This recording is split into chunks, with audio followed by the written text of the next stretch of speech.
Hi, everyone, and welcome to this month's Social Distancing Cinema, where we will be discussing the six dynamic laws for success in life, love, and money. And tonight we are fortunate enough to be joined by director Gregory Bain. So I'm going to let David, who is our liaison with Oddball Cinema, take it away.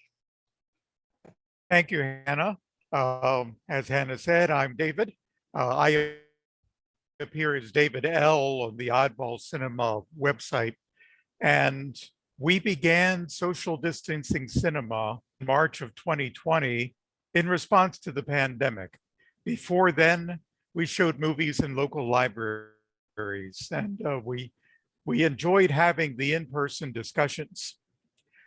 We had a year of online movies where our discussions were limited to just a few comments on the event page.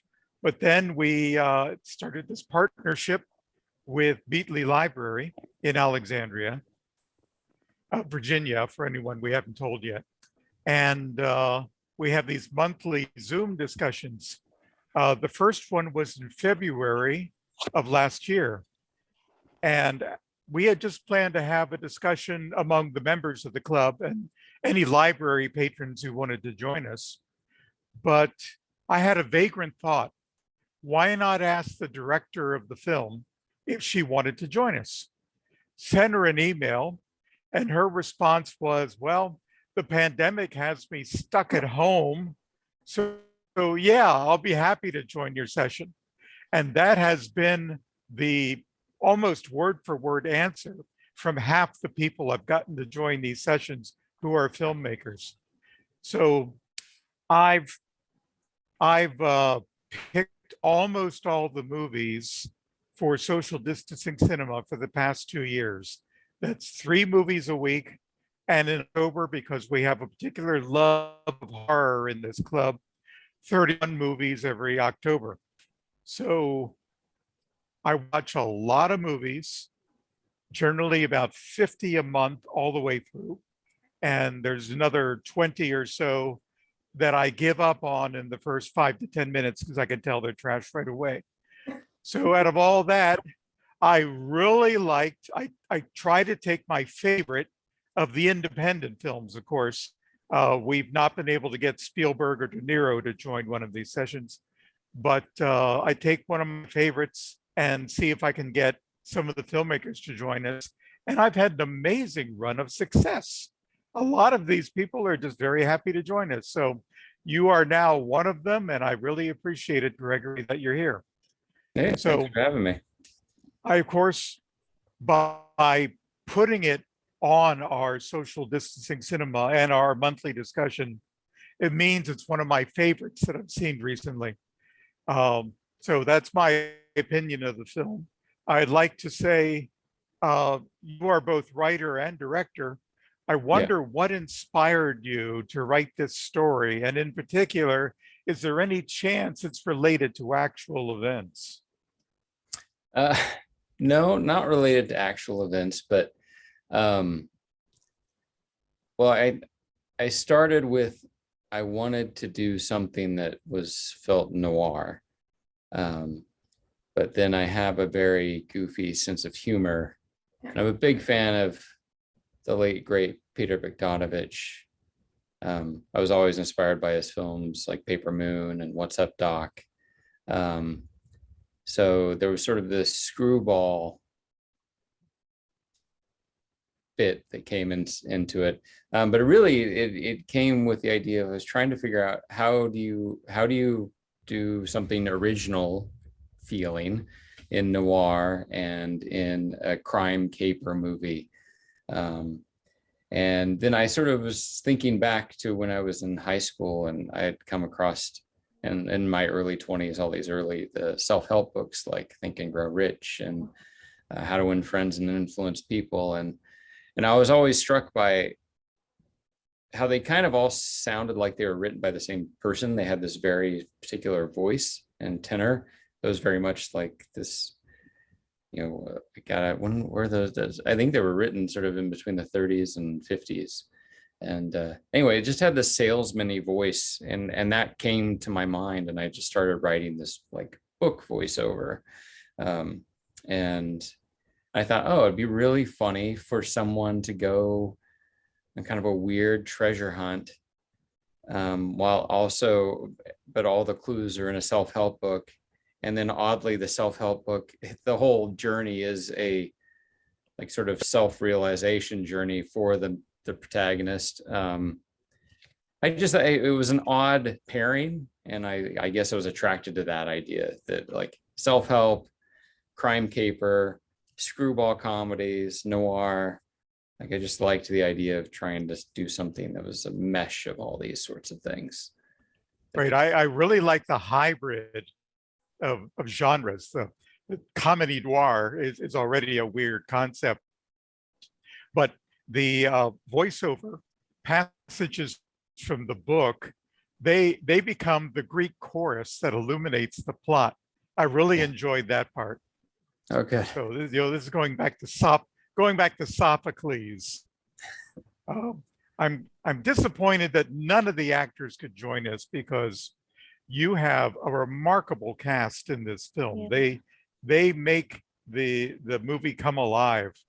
I particularly enjoyed Trevor's performance, alternately flustered and focused as Ulysses, and in particular, the way his face conveys so much during his interactions with other characters. I mean, does he have a background in stand-up comedy or something? Because his face is just so flexible and conveys so much even without words. Yeah, a bit. He's he was he's my best friend, and he was local here in Idaho, and he's usually does really big over the top stuff, and so he was a little confused when I asked him to play Ulysses, which for the most part is tamped down until he's not. But I knew he has that ability to just tell so much with expression. And I knew that if I could keep his character bottled up to the point where everything goes completely in disarray, that it would be I was hoping that it would be a very enjoyable moment for the audience to see what they've seen festering just explode, and for him to go completely crazy in a crazy situation. But yeah, no, he does. He does. He's done a little bit of stand-up, but well, actually, he's done a lot of stand-up. Oddly, he created a character called Hank Patterson. He started doing he's a fly fisherman, so he enjoys fly fishing a lot, and created this comedic character named Hank Patterson, and tours a lot as Hank Patterson, your fly fishing guide. It's hard to, it sounds silly, but he's very popular in that circle. He's kind of a big deal in the fly fishing realm. But yeah, no, he's worked on stage. He's done some comedy, and he's done a lot of film work. And Ross Partridge, I can't imagine anyone better for that role. To the point where when his demise came along, I found it surprising and uniquely satisfying, yet a trifle disappointing, because I enjoyed just watching this or listening to this character so much. And I was afraid at that point he wouldn't reappear. But then I was delightfully surprised by his return in all these flashbacks. So he also looks like someone who might have done stand-up comedy. He has not. I lucked out because so Jennifer LaFleur, who plays Norma, is a good friend of mine, and Ross is a friend too. But they had married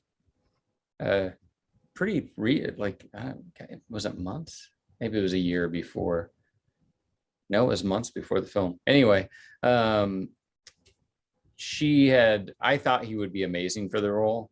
And then she just happened to slip in the script, and he really, really enjoyed it. So he jumped on, but he, no, he's done a lot. He's a writer and a director, and he's done a lot of acting. I think a little less so lately. I think he's doing a lot more writing. He's been sort of developing shows and other things. And, but yes, like deeply talented man. Absolutely. And such a joy to work with. And it was funny because you do that first like 20 minutes of the film.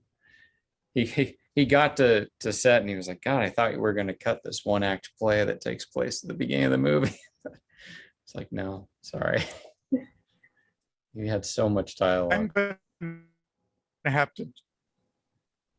have to turn my video off because my mic is a little spotty. So I want to keep the voice going, and you see as much of my voice as of my face as you need. So hang on a second. All right, now my audio should be better. I should get myself still picture in my profile so I still appear. I wonder if codes and ciphers are an important part of the story. Do you have any particular interest or experience with codes and ciphers? I'm looking for your background as a spy at this point. Right, yeah. CIA, NSA. Oddly, no. And actually, it's a very funny story is that I had written the script, but it took me well into shooting to sort of figure out exactly how it was one person could figure out the code and somebody else couldn't. It took me a minute to figure out that there was just a double print of a page. So, sometimes the simplest answer, and it was just there, but it was way far out there until it was in front of my face. But no, I don't. I thought it was funny for there to be a treasure map in a self-help book. So I was trying to figure out how best to do that and to create, some level of suspense and a treasure hunt aspect.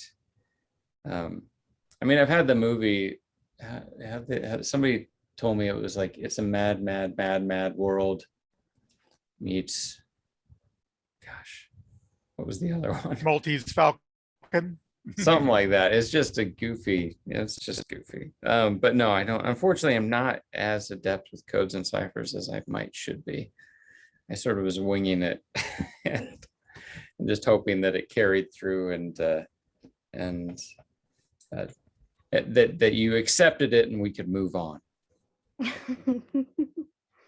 Well, I had a real life experience that parallels your duplicate page. Some years ago, I was studying Russian at a school in Washington, D.C. And I got into an argument with my teacher, entirely in Russian, by the way, because there were 2 chapter 3s. And she was in one chapter 3 and saying, of course, all in Russian, it should be this and that. And I'm saying, no, it's this and that. We're not talking about the museum. We're talking about the restaurant here. We finally figured it out. 2 chapter 3s, but that's printed in Russia. Yeah, see, it's confusing. Well, I note you're also credited as cinematographer and editor. So the look of the movie is solidly in your hands. Yeah. I just like to say, I think you pulled it off quite well, gave the movie a real old Hollywood look in the black and white scenes, and just a bit of the surreal in the color sequences. I really, those were eye openers. Okay. Along, what's going on? Yeah. So I enjoyed that a lot. Yeah, I wanted it to, previously I'd done a bunch of documentaries that were super handheld and kind of off the cuff. And I wanted this to feel, another big influence is a movie like Arsenic and Old Lace. And I wanted the action to sort of take place in front of the camera and for the camera not move very much, just find the right place to put it. So I tried really hard. I mean, we did not have vintage equipment in any sense, and we didn't have a lot of equipment either. But I think that it came through pretty nice. Sort of has kind of a nice, like milky, glowy, black and white feel. Yeah, you don't need a lot of equipment these days for that kind of effect. The digital processing, it was shot digitally, right? Yeah, it was. I mean, most of this stuff was done with, I shot it basically with one lens on a older Blackmagic camera. And a lot of it was just, I had a couple different filters on the lens that helped it like have a less harsh look than digital normally has. And then I didn't do other than basically turning it black and white and sort of, messing with curves and things in the end. I didn't do a lot of intense post-processing, except on the color footage was a little different. The color footage, I did a lot more. And getting back to your cast, Mhm. Lizzie and Sue, they are hilarious, and they're just this constant undercurrent of sister versus sister adds a lot of fun complication to the Yeah. plot. I enjoyed that a lot. And another wonderful touch, I think my favorite, 2 seconds in the whole movie, is the family of hostages who sweetly bid Ulysses goodbye as he goes off to find the money. And that is wonderful. Bye. Yeah, that is also my favorite moment, and I will have to admit that is the one moment that is not scripted. We had like gone through this scene, these poor people were sitting back there for so long, and I think Travis had just said goodbye to them, and then they just by knee jerk said bye. And I was like, oh my God, that is so that settles the entire scene. That was like the perfect punctuation on that entire scene. Yeah, it's my favorite moment too. It's so It fun. happens so often. This is about my 12th interview with the director, and quite often they say one of the highlights of the film, I didn't see it coming myself, and the actors just did something. Yeah, it was so great. I love it because every time we played it, no matter where, it always just brings down the house because it's just so. Because in retrospect, it's obvious, it's the perfect thing because you've seen this family there, and if we had not acknowledged them at all, I mean, you could have gone on and it would have been fine. But that little moment just sort of, it brings everything. It dissipates any tension and lets you sort of move on to the final act of the movie and feeling good on a nice laugh. So if it hadn't been for that moment, they could have been played by cardboard cutouts. Yeah, exactly. And it brought your attention back to the absurdity of what's happening right now. So it's just such a fun, silly moment, which I'm so glad that it happened as it did. That was all Travis, just like off the cuff. It's genius. Well, I note that the music is credited to Ryan Bain, a relative of yours. That is my brother. Yes. Ah.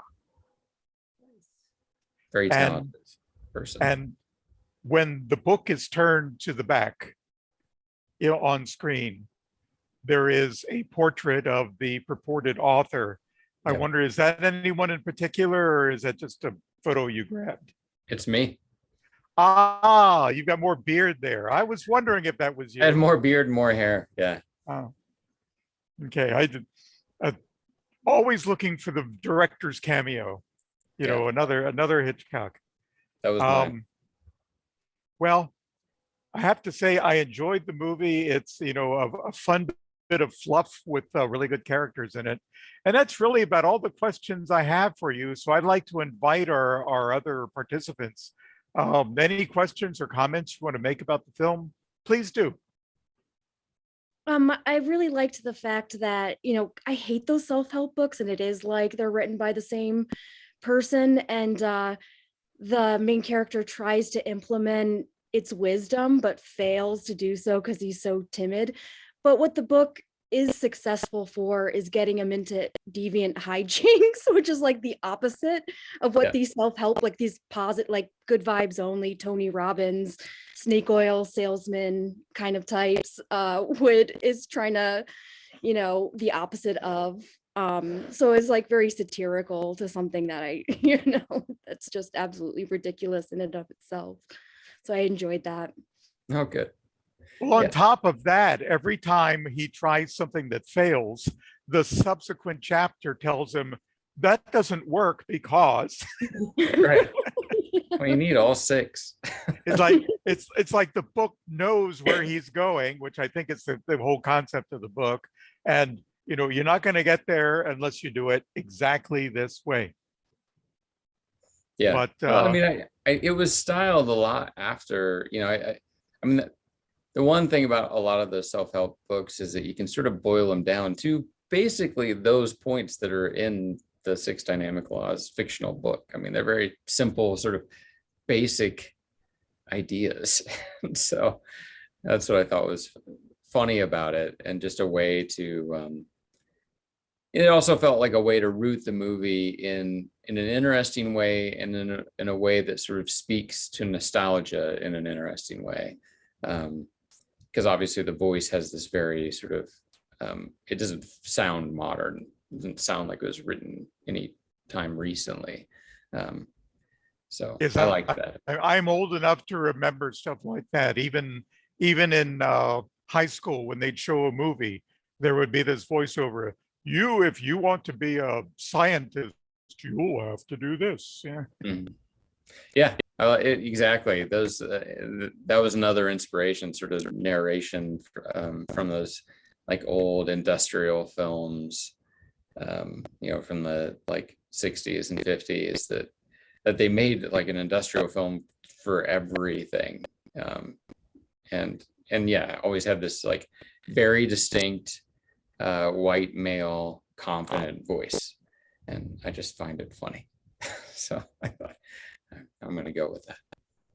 Also, I just love narration. No, you just know the guy was wearing a suit and tie when he read it. Yes. Oh yeah, absolutely. Yeah. Totally. Yes.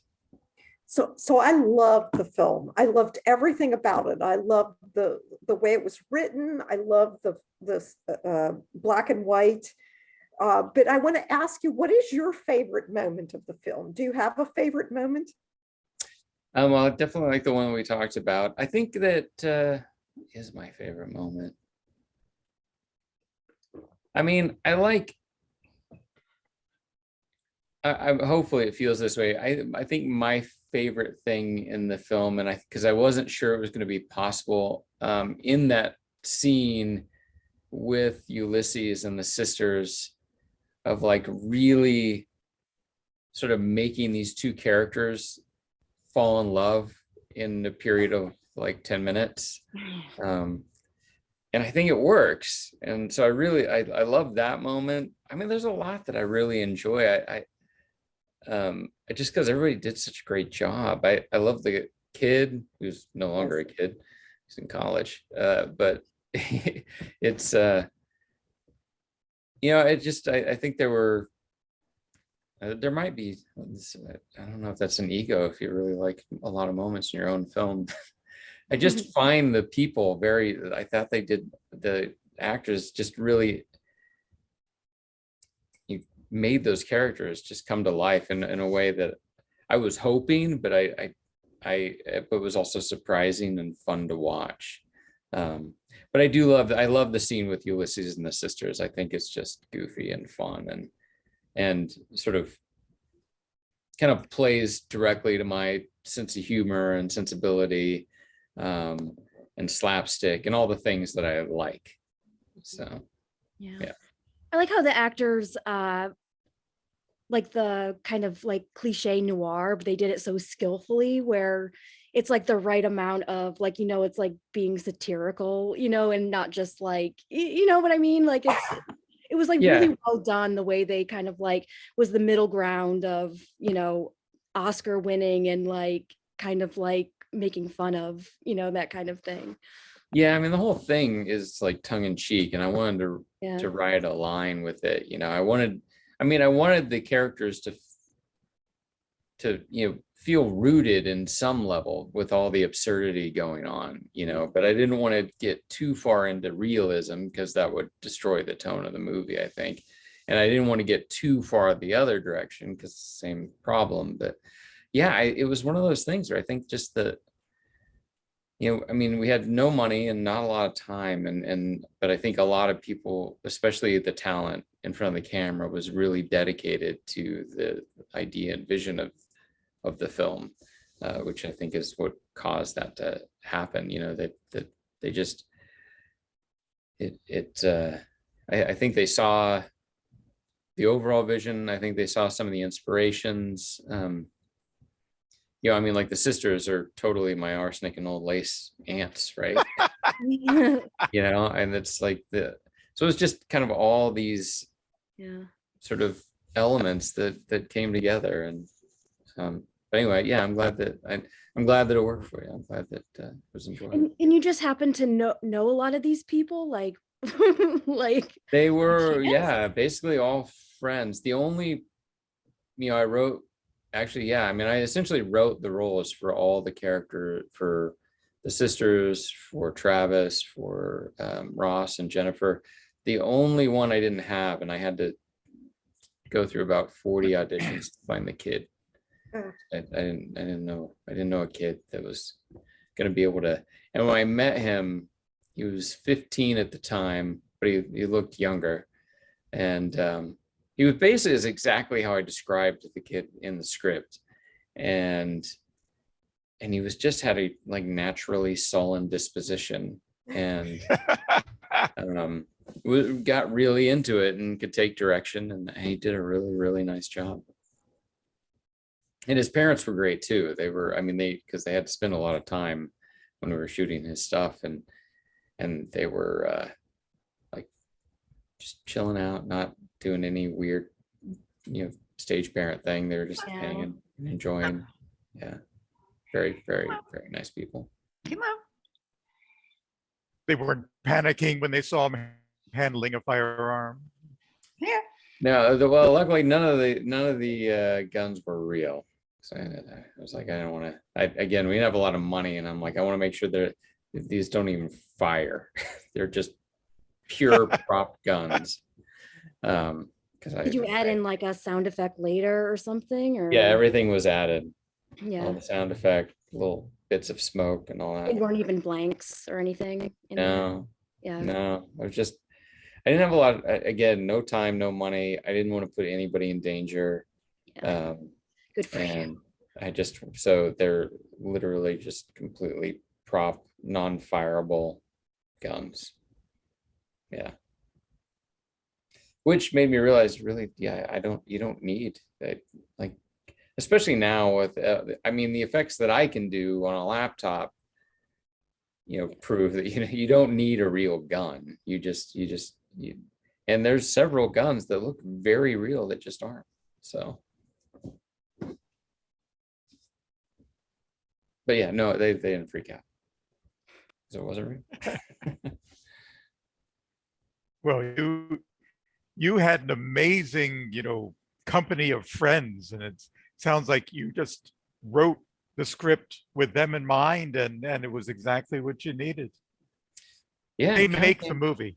It's a very good script. I'm not disparaging the writing and saying it's secondary, but you need all those you apparently things just had these people in mind, and this little miracle. It's one of these cases where you say to yourself, will I ever be able to do this again? Yeah, because you write a different story, and these people may or may not do as well in it.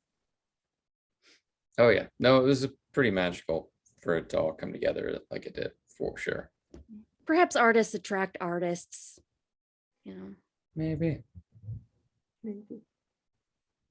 So what's next? Are you writing something now? I'm writing several things right now. I have a script that I wrote before Six Dynamic Laws that I'm rewriting. and working with another group of friends to hopefully bring it to life, hopefully with more money and more time. So we'll see how it goes. But it's very much in the universe of Six Dynamic Laws. It's a bit of a crime noir comedy, and very, very goofy, very goofy. I wonder for Six Dynamic Laws, have you won any awards? Or are you getting publicity on the festival circuit? We played a lot of festivals in 2018 and won some awards during that run, which was nice. The film's just sort of out now in the sea of every other film that's out. So it's always nice to hear when people have seen it. Hopefully, my hope is at one point I do a film that hits a little bit bigger, and then everybody goes back and watches Six Dynamic Laws, because I quite like it, and I think it's a fun afternoon film.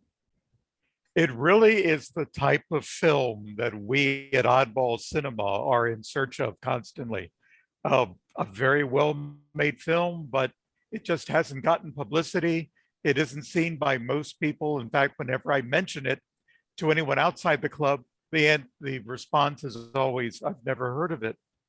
So since it's available free online, I'm something of a Pied Piper for off the beaten path movies. And I just tell them, go to Oddball Cinema, find it, watch it. I haven't encountered anybody who has watched this film from my recommendation. I've got some neighbors who have done it, who hasn't loved the film. No, that's great. That's nice to hear. Great film. Did you have fun making it? You must have. Oh yeah, I mean there were some definite hard points, but it was a lot of fun. It was very tiring because a lot of the crew had day jobs, so I had to sort of work around that. But yeah, no, it was super enjoyable.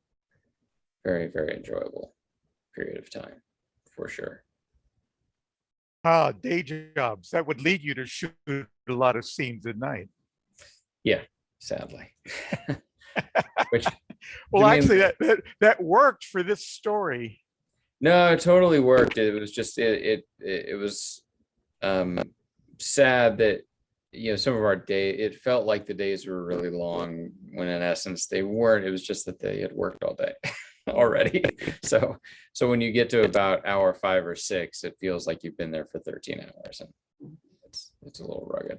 So well, that certainly would work for Travis, because he is just worn out from all the things that are happening to him.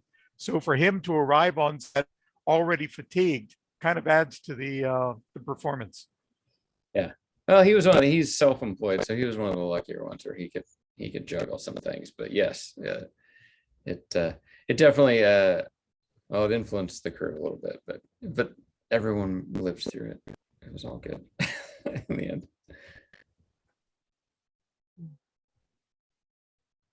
Well, you had no studio executives telling you to change parts of it to make it more commercial, more marketable. And that's what I really love about independent films. You make the film because it's the film you want to make, not because somebody in the 20th floor of the big office building says, we have to appeal to this demographic. Yeah.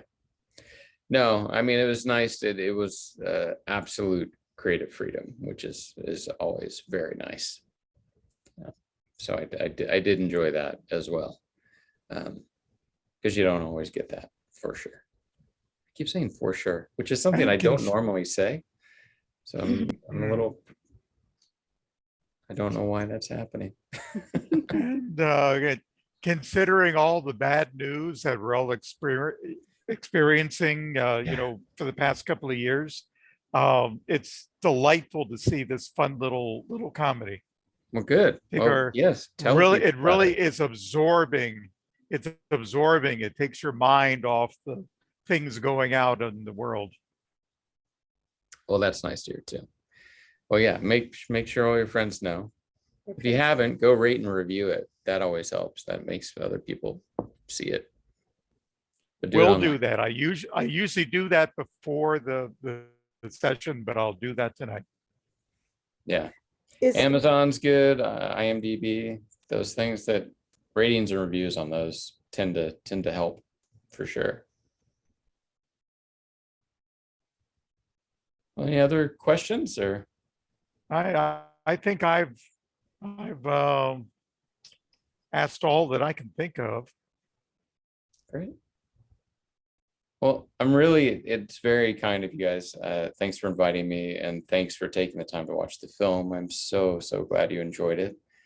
That's really And nice. I appreciate very your taking the time to join us. We're just a little group of film fans, and you actually work on this stuff. So it really is a bonus to us when we can get the director or a cast member to join us. Yeah, no, it's fun. It's fun to talk about your work. So I'm not surprised that a lot of people say yes. It's not a lot less people ask than you think. Yeah. So,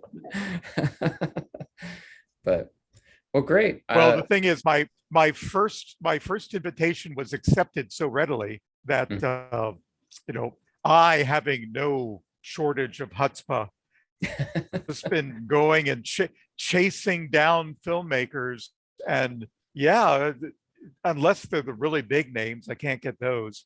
But the independent filmmakers, oh, you like my movie? Well, let's talk about that. They're very happy. But Yeah. at least half of them had said, as long as I'm stuck here with the pandemic, yeah, I have time for this.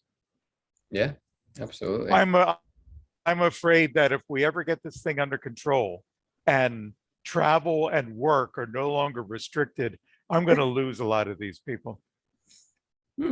That's pretty selfish, but awesome at the same time. Oh, you have to use misfortune to your own Yeah. advantage. So Yeah. if all these little bit people of are light, locked you know, in the dark. they're all locked in, I'll go get them. You know, as long as Yeah. you're stuck in front of your computer, dial in. Yeah. Fantastic. Well, thank you guys. I really appreciate it. Mhm. good luck to you, and I Thank you. can't wait to see what's next. Me either. I'm hoping with any luck, if we can get it together, we'll hopefully shoot this other film next year. We'll see how it goes. Ah, great. Well, I hope you can come back if it's sufficiently odd. If you make a sort of Oh, it's odd. It's mainstream even film, it possibly won't be so more odd than Six Dynamic Love. ah, okay, And go hopefully full odd. just as funny. Yeah. So Right. Thank Right. you. thanks so much. Have a great evening, everyone. You You too. too. You too. All right. Thank you. Yeah. Bye. You have this Zoom for the rest of the hour. So if you all would like to discuss the movie without the director present, I can either keep the recording going and you guys can keep discussing, or I can turn off the recording and you can keep discussing, or you can end early. It is up to this group. Well, I'll just say to our two members who have shown up, if you have any questions about Oddball Cinema, this is a good time to ask me. Well, that's Where- what I would love to know a little bit more about. How often do you meet, and is it monthly? Well, by meet, if you mean the live Zoom session, yes, that's once per month. But we show 3 movies a week online. Now, those are not live events. In fact, for most of our events, although we schedule them for a specific date and time, you can watch the movie anytime you want and post a comment about it anytime you want. You can even go back to the beginning of social distancing cinema in March of 2020, scan our past events list all the way back that far. And if you see a title that interests you, you can generally click on the little watch it link and watch the movie today. Now, sometimes movies move from one streaming service to another. So if you should click on a watch it link and you get a message that says something like not available, you can send a message to the event host, which in 99% of cases is me. And I'll tell you where it went, because the movies, when they disappear from one site, usually a week later, they show up on another site. If I catch them when they do this, I will generally put a comment on the page. So when you go to an old event, 6 months or more old, scroll down the page and see if there's a comment from me that says this movie is now moved to this link. If there isn't one, try the original links. And if they don't work, send me a message. We just I had one actually, disappear last. We just had Oh, one sorry. disappear last 2 weeks ago. It was Hollywood Shuffle. The day we were planning to watch it, it disappeared from all 3 streaming services. Now, the reason this happens is that the copyright was sold from one owner to another. And so the contract that copyright owner, which is generally a corporation, had with the streaming services was then invalid, and they had to take it off. But just yesterday, it came back on another streaming service because the new owner signed a contract. And so now Hollywood Shuffle is available free with ads again. I'm glad you said that, because you had suggested the brand New Testament to me, and it looked really good. And then I clicked, and it's no longer on Prime, but I just looked in the comments and you posted new links. So now I'm excited. I get to go back and watch that. That is one of my favorites from the whole 2 years I've been doing this, 3 movies a week at least. That is one of my all favorites. The actor looks like the devil.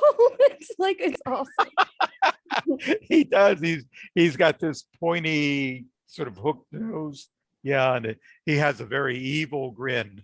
Yeah. Just in case Adele or Hannah, you missed the title. It was the brand New Testament. Showed it about a year ago. Okay. Still available online, but the links have changed. Where do you find these movies? They're so obscure, and you know where to get them for free, and how do you? Well, there's a number of ways. A good place to start is a website called justwatch.com. And it shows you what's new on streaming services. And over the course of the past 2 years, I've kind of developed a sixth sense for looking at movie descriptions and determining, is this going to be the kind of stuff we want to watch or isn't it? And so in the early going, I'd have to watch maybe 100 films to get 12 or 13 for a month. I like to line them up and I like to make a pattern. I usually don't tell you what the pattern is, although if you ever ask me, I'll tell you. In March, we have a pretty obvious pattern.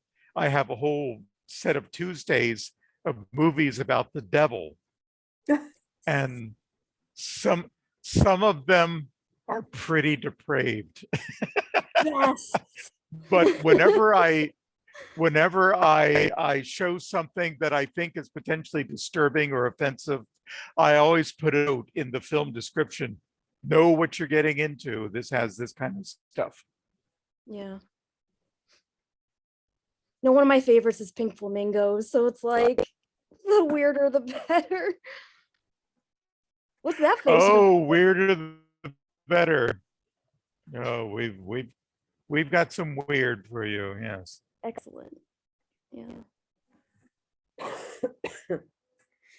Well, just in case we don't get another opportunity to say this, I just want to make a quick plug that the next movie for our live Zoom discussions hosted by Beatley Library is The M, which will be on Thursday, March 24th at 2 p.m. There's a link in the chat box. David, do you want to tell them anything about The M? I'm going to tell them that you can actually pronounce it them. The writer director chose to make the word them look a little bit odd because this H and the E are smaller than the T and the M. I don't actually have an explanation for that. During the session, the director has agreed to join us. I'm going to ask him why he did that, but it's just pronounced them. And Christine, you like weird? This is going to be weird. Cool. I really enjoyed this. Really enjoyed this movie. Yeah, great. Thank you so much for putting this together. It was really interesting. It was a lot of fun. Well, I'm glad you enjoyed it. I always, appreciate comments on the event pages when we're not having a discussion like this, and say, I enjoyed the film or didn't enjoy the film. If more people leave comments, that will give me a little more guidance as to what sort of movies I should choose from now on. I also get email and private messages about movies, so I get guidance that way too. And the Brand New Testament got a lot of praise. Okay. Yeah. I'll have to check It's that one French out. too, right? It's French. Yes, Yeah. I'm half French. I love anything. French dialogue, Yeah. French dialogue, English subtitles. Okay. Have you ever seen Street Fish? I'm gonna have to turn my picture off again because I think my voice is breaking up. My nominee for the best live action film of this century thus far is French. It's Angel A, that's written as Angel-A by Luc Besson, not available online. However, I am such a fan of this movie that I bought a DVD and donated it to Beatley Library so you can borrow it from them. So you could corrupt random people who stumble upon it? Oh, it isn't random people. I actually bought about a half a dozen DVDs, and I've been putting them in the hands of people who I think need them. And they all love the movie. That's very generous. You're dedicated. It's crazy. It's wonderful. I am. I'm gonna have to turn my picture on briefly for a minute. I have a library of about 1,500 movies, and it grows regularly. My shelves, however, are empty because I'm just about to move to a nearby city. I'm in Arlington, Virginia right now. I'm moving to Herndon, Virginia. And so all 1,500 movies are packed up in boxes right now. But I've been a Pied Piper for unusual movies. Most of the movies in my collection you probably never heard of for a long time. In 2017, David Harder, who is the chief organizer of our group, founded Oddball Cinema. And he told me that his notion of what the club would be is maybe a dozen people, and 6 to 10 of them would gather in somebody's basement and watch some weird movie on TV. Well, we have more than 1,300 members now from coast to coast and even in a few foreign countries. So it's gone really, really beyond anything he imagined. And I only had about 600 movies when I met him. So 2017 to now, 5 years, I've more than doubled my collection. And when he found out what was in my collection, he made me co-organizer immediately. Well, he was showing movies at Duncan Branch Library, which is a good place to show movies. I wanted my own library. So I went to Beatley Library and I said, I want to show movies here. And the librarian, who was my contact at the time, said, don't bother, because nobody comes to watch movies in the library. And she said the previous year, they had their own movie series and nobody came. Well, as I mentioned a little earlier, I have no shortage of chutzpah. And I simply declared, you let me pick the movie, I will bring in the audience. And so they gave me a test series of 5 Thursdays, third Thursday of the month for 5 months. So I programmed a French fantasy film festival. One of the reasons I chose that is A, I had 5 good French fantasies in my collection, and B, as a percentage of the total French output of films, fantasy movies are quite small. Americans and British produce a lot of fantasy films, but the French don't. So these were all, in a sense, oddball films for the French as well as for us. What were they? Can I The ask? first one, you're just getting right. Thank you for being my straight person. The first one, which is still available online. I showed it online about a year and a half ago, still available. The Extraordinary Adventures of Adele Blanc-Sec. Have you seen that? Adele what? Blanc-Sec, like the wine. Blanc-Sec, with a hyphen between those 2 words. No, I thought you were going to say the Adventures of Baron Munchausen, but I remember that's not French. Right. But that's I an actually, interesting movie. I and know actually you're have showing it. I'm showing an old German version of that story Ooh. later. Yeah. That's got its own history. But I advertised that, the library advertised that, and 19 people came. Well, that made the librarians very happy because one of their standards of success is, are people using the facility? If they have an event and nobody shows up, that they get very depressed. They have liquor bottles, they open them up, they go in the back room. They don't like that. So at the end of that film, I told everyone, be careful, because next month's film is going to be depraved and disturbing. It was The City of Lost Children. I've seen it. Yeah, that's awesome. And the audience doubled the 38 when I announced it was going to be depraved and disturbing. So the librarians were very happy with that. The next one we showed was probably the best known of the 5. It was The Triplets of Belleville, which is a great cartoon with almost no dialogue. I think there's like 3 or 4 words of dialogue in the early scenes, and there's 1 line of dialogue at the very end. And a lot of people came to that. We had, I think, another 38. And then I showed A Monster in Paris. It's a kid's cartoon. It's wonderful. It's a friendly monster, by the way, nothing horrible. We had 40 people show up, and the music in that film is so good. We had people dancing in the aisles during the end credits. And then finally, the 5th one, Angel A. And at the end of that, we had like 36 or 37 people show up. People came up to me. Now, we're all fans of unusual films, so all of our members seek out these things themselves. And several of them said to me, how could such a good film exist? And I didn't know about it. I'm searching for these films all the time. So that cemented my reputation. That got the library to say, you can have the third Thursday of the month from now until Y3K.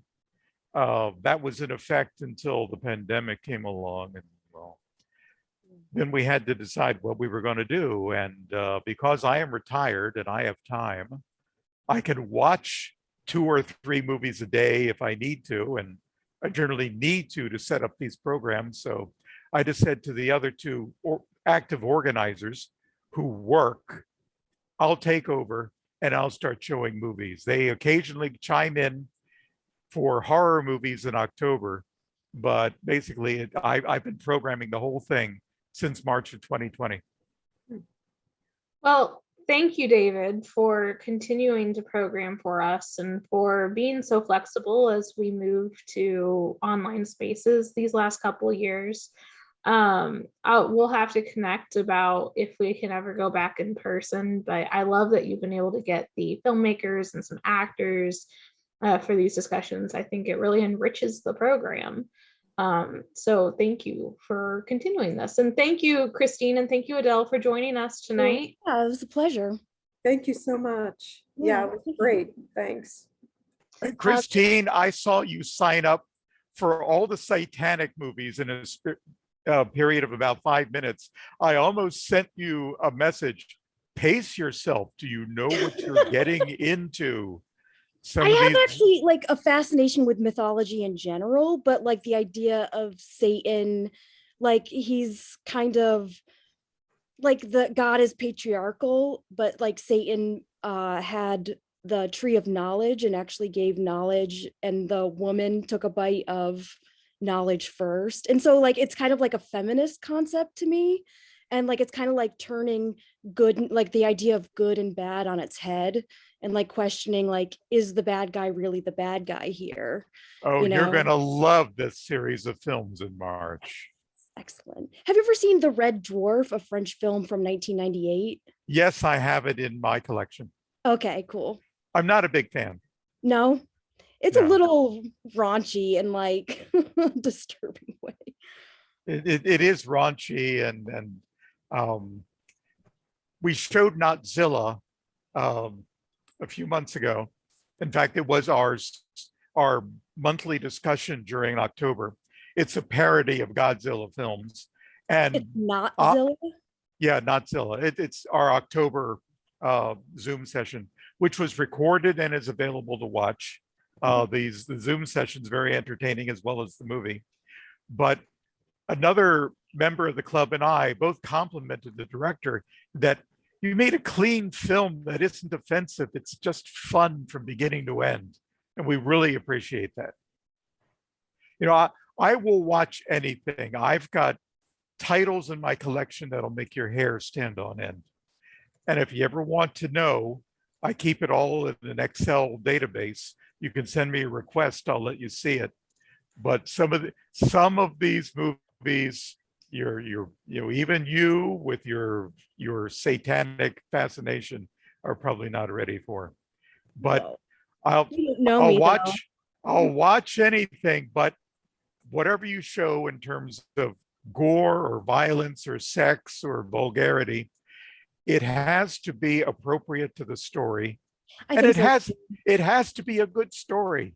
Yeah. Some filmmakers, and this is one of the traits I look for, to say this movie is garbage, I'm going to bail out at the 10-minute mark, is if they throw in a whole lot of vulgarity, thinking that'll make everything funny, because he's using these 4-letter words all the time. And no, it has nothing to do with the story. You just don't know how to write.